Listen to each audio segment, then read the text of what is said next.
আসসালামু আলাইকুম। রাতের শীর্ষ সংবাদে স্বাগত জানাচ্ছি আমি শাহনাজ পারভীন। কারো দলীয় স্বার্থ বাস্তবায়ন করা অন্তর্বর্তী সরকারের কাজ নয়, তারেক রহমান। ডক্টর ইউনূসকে কথা বলায় সংযত থাকার আহ্বান ভারতের প্রতিরক্ষা মন্ত্রীর। রোববার থেকে প্রাথমিক শিক্ষকদের অনির্দিষ্টকালের কর্মবিরতি ঘোষণা। জামাত মওদুদির ইসলাম পালন করে হেফাজত আমির। শাহবাগে প্রাথমিক শিক্ষকদের ওপর পুলিশের লাঠিচার্জ, আহত 130। শেখ হাসিনাকে পুনরায় আলোচনায় আনতে মরিয়া ভারতীয় গণমাধ্যম। ডিসেম্বরের শুরুতেই নির্বাচনের তফসিল ঘোষণা করতে হবে সালাউদ্দিন। শিক্ষকদের আন্দোলনে শিক্ষার্থীদের পড়াশোনার ক্ষতি হলে কঠোর ব্যবস্থা, গণশিক্ষা উপদেষ্টা। বিচারক সভ্যতার শিকড় না বুঝে আইনের ব্যাখ্যা দিতে পারেন না প্রধান বিচারপতি। নির্বাচন বাধাগ্রস্ত করতেই জামায়াত রাজপথে নেমেছে আমির খসরু। 2 কোটি টাকা দিয়ে নিবন্ধন পেয়েছে ডেস্টিনি, অভিযোগ তারেকের। বিনিয়োগ আনতে চট্টগ্রাম বন্দরে বিদেশি ব্যবস্থাপনা প্রয়োজন, নৌ উপদেষ্টা।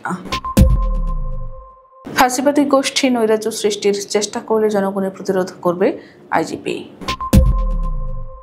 রুশ ক্ষেপণাস্ত্র ও ড্রোন হামলায় ইউক্রেনে ব্যাপক বিদ্যুৎ বিপর্যয়। এবং ফিলিপাইনের সাবেক পুলিশ প্রধানের বিরুদ্ধে আইসিসির গ্রেপ্তারি পরোয়ানা। শুনছিলেন শিরোনাম, এবার বিস্তারিত। কারো দলীয় স্বার্থ বাস্তবায়ন করা অন্তর্বর্তী সরকারের কাজ নয় বলে মন্তব্য করেছেন বিএনপির ভারপ্রাপ্ত চেয়ারম্যান তারেক রহমান। শনিবার বিকেলে মতুয়া বহুজন সমাজ ঐক্য জোট আয়োজিত হিন্দু প্রতিনিধি সম্মেলন 2025-এ বক্তব্য প্রদানকালে তিনি একথা বলেন। এ সময় ফ্যাসিবাদী শক্তির গুপ্ত বাহিনীকে রুখে দিতে বিএনপি মাঠে থাকবে বলেও জানিয়ে দেন বিএনপির ভারপ্রাপ্ত চেয়ারম্যান। তিনি বলেন, নোট অফ ডিসেন্টের মাধ্যমে ঐক্যমত্যে পৌঁছানোই সভ্য গণতান্ত্রিক পথ মনে করে বিএনপি। এবার বাংলাদেশের অন্তর্বর্তী সরকারের প্রধান উপদেষ্টা ডক্টর মোহাম্মদ ইউনূসকে কথা বলার ক্ষেত্রে সংযত হওয়ার আহ্বান জানিয়েছেন ভারতের প্রতিরক্ষা মন্ত্রী রাজনাথ সিং। ভারতের নেটওয়ার্ক 18 গ্রুপের প্রধান সম্পাদক রাহুল যোশীকে দেওয়া একান্ত আলাপনে এ আহ্বান জানান রাজনাথ সিং। শুক্রবার এ গ্রুপের সংবাদ মাধ্যম ফার্স্ট পোর্টের প্রতিবেদনে এই সাক্ষাৎকার তুলে ধরা হয়েছে।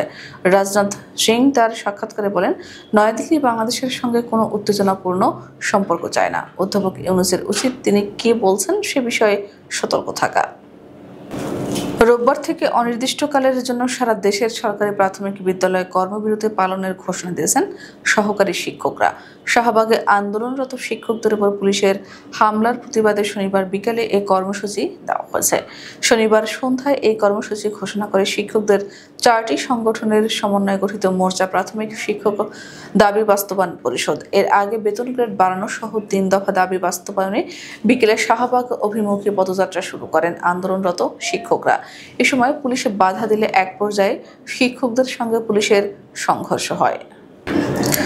জামাতে ইসলামী মওদুদির ইসলাম পালন করে বলে মন্তব্য করেছেন হেফাজতে ইসলাম বাংলাদেশের আমির মাওলানা শাহ মহিবুল্লাহ বাবুনগরী। তিনি বলেন, সকল মুসলমানকে মদিনার ইসলাম পালন করতে হবে। শনিবার দাওয়াতুল ইহসান বাংলাদেশের উদ্যোগে আয়োজিত কওমি মাদ্রাসার ইতিহাস, ঐতিহ্য ও অবদান শীর্ষক আলোচনায় জামাতে ইসলামী নিয়ে তিনি এসব কথা বলেন। আলোচনায় অংশ নেওয়া বক্তারা বলেন, রাজনীতির স্বার্থে ইসলামকে ব্যবহার করা কোনোভাবেই কাম্য নয়। অনেক আলেম উলামা ব্যক্তির স্বার্থে রাজনৈতিক দলের সঙ্গে যুক্ত হয়ে ধর্মের নামে অধর্ম করছেন। রাজধানীর শাহবাগে আন্দোলনরত প্রাথমিক বিদ্যালয়ের শিক্ষকদের লাঠিচার্জ করেছে পুলিশ। এতে 130 জন শিক্ষক আহত হয়েছেন। শনিবার বিকেলে আহতদের ঢাকা মেডিকেল কলেজ হাসপাতালের জরুরি বিভাগে নিয়ে আসা হয়। বিষয়টি নিশ্চিত করেছেন ঢামেক হাসপাতালের পুলিশ ক্যাম্পের ইনচার্জ পরিদর্শক মোহাম্মদ ফারুক। তিনি জানান, প্রাথমিক বিদ্যালয়ের 130 জন শিক্ষক আহত হয়ে ঢাকা মেডিকেলের জরুরি বিভাগে এসেছেন। অনেকের জরুরি বিভাগে চিকিৎসা চলছে, আবার কিছু শিক্ষক চিকিৎসা নিয়ে চলে গেছেন। 2024 সালের গণ অভ্যুত্থানের পর রাজনৈতিক প্রেক্ষাপটে প্রাসঙ্গিকতা হারানো আওয়ামী লীগকে ঘিরে নতুন করে আলোচনা তৈরির চেষ্টা করছে ভারতীয় গণমাধ্যম, এমন মন্তব্য করেছেন বিশ্লেষকরা। তাদের মতে, দীর্ঘদিনের দুঃশাসন ও মানবাধিকার লঙ্ঘনের দায়ে রাজনৈতিকভাবে একঘরে হয়ে পড়া আওয়ামী লীগকে পুনরায় আলোচনায় আনতে সক্রিয় হচ্ছে দিল্লি ও তার ঘনিষ্ঠ গণমাধ্যমগুলো। রাজনৈতিক বিশ্লেষকদের মতে, টানা 16 বছরের শাসনামলে ব্যাপক মানবাধিকার লঙ্ঘন, দুর্নীতি, গুম খুন ও রাষ্ট্রীয় দমননীতির কারণে আওয়ামী লীগ এখন রাজনৈতিকভাবে কোণঠাসা। বিএনপির স্থায়ী কমিটির সদস্য সালাউদ্দিন আহমদ বলছেন, নির্বাচন কমিশনকে ডিসেম্বরের প্রথমার্ধের মধ্যে নির্বাচনের তফসিল ঘোষণা করতে হবে। শনিবার রাজধানীর কাকরাইলে জাতীয় বিপ্লব ও সংহতি দিবস উপলক্ষে ছাত্রদলের আয়োজনে রাজধানীর কাকরাইলে এক আলোচনা সভায় তিনি একথা বলেন। সালাউদ্দিন আহমদ বলেন, আওয়ামী লীগ কখনো গণতন্ত্রের পুনর্বাসন চায় না। তারা শুরু থেকে শেষ পর্যন্ত গণতন্ত্র রক্ষার জন্য কোনো কাজ করেনি। দেশে বিলুপ্ত গণতান্ত্রিক পরিবেশ থেকে মুক্তির সূচনা হয়েছিল 7 নভেম্বরই। তিনি বলেন, আওয়ামী লীগের রাজনীতি সবসময় মিথ্যার রাজনীতি। ভারতে বসে আওয়ামী লীগের 13 নভেম্বরের লকডাউন কর্মসূচি দেওয়া পাগলের প্রলাপ। শক্তি থাকলে তাদের ভারতে পালাতে হতো না। বিএনপির এই নেতা বলেন, গণভোটের মধ্য দিয়ে সংবিধান পরিবর্তন হয়ে যাবে না, তবে মানুষের চাওয়া রক্ষায় সায় দিয়েছে বিএনপি। প্রাথমিক বিদ্যালয়ের সহকারী শিক্ষকদের একবারে 13 থেকে 10ম গ্রেডে আসার কোনো যুক্তি নেই। তাদের এই মুহূর্তে আন্দোলনে যাওয়াও যৌক্তিক নয়। যদি বিদ্যালয়ে পড়াশোনা বিঘ্নিত হয়, সেক্ষেত্রে কঠোর ব্যবস্থা নেওয়া হবে বলে জানিয়েছেন প্রাথমিক ও গণশিক্ষা মন্ত্রণালয়ের উপদেষ্টা অধ্যাপক বিধান চন্দ্র রায় পোদ্দার। শনিবার সকালে খুলনা জেলা শিল্পকলা একাডেমিতে মতবিনিময় সভা শেষে সাংবাদিকদের এসব কথা বলেন গণশিক্ষা উপদেষ্টা।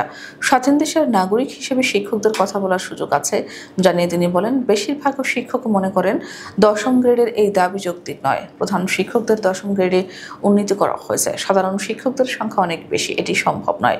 একবারে 13 থেকে 10ম গ্রেডে আসার কোনো যুক্তি নেই। তারা যেন 11তম গ্রেড পেতে পারেন, সেজন্য আমরা কাজ করছি। তাদের এই মুহূর্তে আন্দোলনে যাওয়াও যৌক্তিক নয়। প্রধান বিচারপতি ডক্টর সৈয়দ রেফাত আহমেদ বলছেন, ইতিহাসের গভীর বোধ ছাড়া কোনো সংস্কারক প্রজ্ঞাপন হতে পারেন না। আর কোনো বিচারক তার সভ্যতার শিকড় না বুঝে আইনের যথাযথ ব্যাখ্যা দিতে পারেন না। শনিবার ঢাকা বিশ্ববিদ্যালয়ের ইসলামের ইতিহাস ও সংস্কৃতি বিভাগের 75 বছর পূর্তি ও পুনর্মিলনী উপলক্ষে আয়োজিত অনুষ্ঠানে প্রধান অতিথির বক্তব্যে তিনি একথা বলেন। আগামী ফেব্রুয়ারির জাতীয় সংসদ নির্বাচন বাধাগ্রস্ত করতে জামাত ইসলামী মাঠে নেমেছে বলে মন্তব্য করেছেন বিএনপির স্থায়ী কমিটির সদস্য আমির খসরু মাহমুদ চৌধুরী। তিনি বলেন, কিছু রাজনৈতিক দল চায় না দেশে গণতন্ত্রের পথে এগিয়ে যাক। শনিবার রাজধানীর শাহবাগে হোটেল ইন্টারকন্টিনেন্টালের ক্রিস্টাল হলে আয়োজিত এক সেমিনারে এসব কথা বলেন তিনি। এ সময় খসরু বলেন, রাজনৈতিক দলগুলোর বিভিন্ন দাবি দেওয়া থাকতে পারে, এটা গণতান্ত্রিক অধিকার।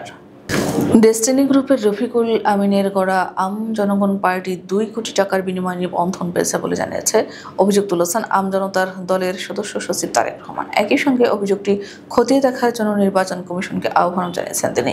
শনিবার রাজধানীর আগারগাঁওয়ের নির্বাচন ভবনের সামনে নিজের দলের নিবন্ধন না মেলার প্রতিবাদে অনশনরত অবস্থায় তিনি এ অভিযোগ করেন। টানা 100 ঘণ্টা ধরে তিনি অনশন করছেন। মোহাম্মদ তারেক রহমান বলেন, ডেস্টিনির দলকে 2 কোটি টাকার বিনিময়ে নিবন্ধন পাইয়ে দেওয়া হয়েছে। এসির সংশ্লিষ্ট কর্মকর্তারা রাজধানীর একটি অভিজাত হোটেলে বৈঠক করে টাকার বিনিময়ে নিবন্ধন নিশ্চিত করেছেন।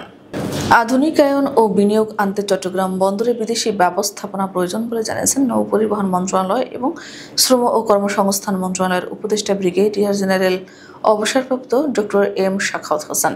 শনিবার সকালে পাবনার নগরবাড়ি আধুনিক নদী বন্দর উদ্বোধন শেষে সাংবাদিকদের তিনি একথা জানান। নৌ উপদেষ্টা বলেন, যাদের ব্যক্তি স্বার্থে আঘাত লাগে তারা বলেন, আমরা বিদেশিদের চট্টগ্রাম বন্দর দিয়ে দিচ্ছি। কিভাবে দিয়ে দিচ্ছি? গার্মেন্টস সহ বিভিন্ন সেক্টরে বিদেশি কোম্পানি নেয়। বিশ্বের অনেক দেশে বন্দর বিদেশি ব্যবস্থাপনায় পরিচালিত হয়। পুলিশের মহাপরিদর্শক বাহারুল আলম বলেছেন, ফ্যাসিবাদ সরকার পালিয়ে গেছে গণমানুষের প্রতিরোধে। গত বছর 5 আগস্ট গণ অভ্যুত্থানের মুখে তাদের উৎখাত হয়েছে। এ পলাতক ফ্যাসিবাদী গোষ্ঠী আবারও যদি বিশৃঙ্খলা বা অপরাধ করার চেষ্টা করে, তাহলে জনগণই তাদের প্রতিরোধ করবে। শনিবার সামাজিক যোগাযোগ মাধ্যম বেশ কয়েকটি ফেসবুক পেজে লক্ষ্য করা যাচ্ছে, আগামী 13 নভেম্বর ফ্যাসিবাদের পক্ষ থেকে আন্দোলন বা ব্লকেডের হুমকি দেওয়া হচ্ছে। পুলিশ প্রধান বলেন, পালিয়ে যাওয়া ফ্যাসিবাদী গোষ্ঠী যদি দেশে আবার বিশৃঙ্খলা বা অপরাধ করার চেষ্টা করে, তাহলে জনগণই তাদের প্রতিরোধ করবে। গণ অভ্যুত্থানের মুখে এই ফ্যাসিবাদ সরকার পালিয়ে গেছে। দেশের জন্য, জনগণের নিরাপত্তার জন্য আইনশৃঙ্খলা বাহিনী কাজ করে চলেছে। রাশিয়ার ব্যাপক রাতভর বিমান হামলার পর ইউক্রেন জুড়ে বড় ধরনের বিদ্যুৎ বিপর্যয়ের সৃষ্টি হয়েছে বলে জানিয়েছে দেশটির কর্তৃপক্ষ। ইউক্রেনের প্রেসিডেন্ট ভলোদিমির জেলেনস্কির মতে 9টি অঞ্চল রুশ হামলার শিকার হয়েছে। মধ্য ইউক্রেনের দ্নিপ্রো শহরে একটি 9তলা আবাসিক ভবনে ড্রোন হামলায় 2 জন নিহত ও 11 জন আহত হয়েছেন। অন্ধকার রাতে হামলার মুহূর্তটি ভিডিওতে ধরা পড়ে। আন্তর্জাতিক অপরাধ আদালত ফিলিপাইনের সাবেক পুলিশ প্রধান ও বর্তমান সেনেটর রোনাল্ড বাটো দেলা রোসার বিরুদ্ধে গ্রেপ্তারি পরোয়ানা জারি করেছেন বলে জানিয়েছেন দেশটির দুর্নীতি বিরোধী কমিশনার জেসাস ক্রিসপিন বোইংরেমুলা। সংবাদ মাধ্যম স্টার নিউজ এক প্রতিবেদনে এই তথ্য জানিয়েছে। শনিবার DZRH রেডিওকে দেওয়া এক সাক্ষাৎকারে তিনি বলেন, আইসিসি সেনেটর বাটো দেলা রোসার বিরুদ্ধে গ্রেপ্তারি পরোয়ানা জারি করেছে। আমাদের আগামীকাল দুপুরের শীর্ষ সংবাদ দেখার আমন্ত্রণ জানিয়ে এখনকার মতো বিদায় নিচ্ছি। দর্শক, ভিডিওটি শেষ পর্যন্ত দেখার জন্য আপনাকে অসংখ্য ধন্যবাদ। নতুন সংবাদ পেতে আমাদের ইউটিউব চ্যানেলটি সাবস্ক্রাইব করুন ও নিয়মিত নোটিফিকেশন পেতে বেল বাটনটি ক্লিক করুন এবং আমাদের ফেসবুক পেজটিতে লাইক করুন। এছাড়া আমাদের ভিডিওতে লাইক দিয়ে শেয়ার করুন। আল্লাহ হাফেজ।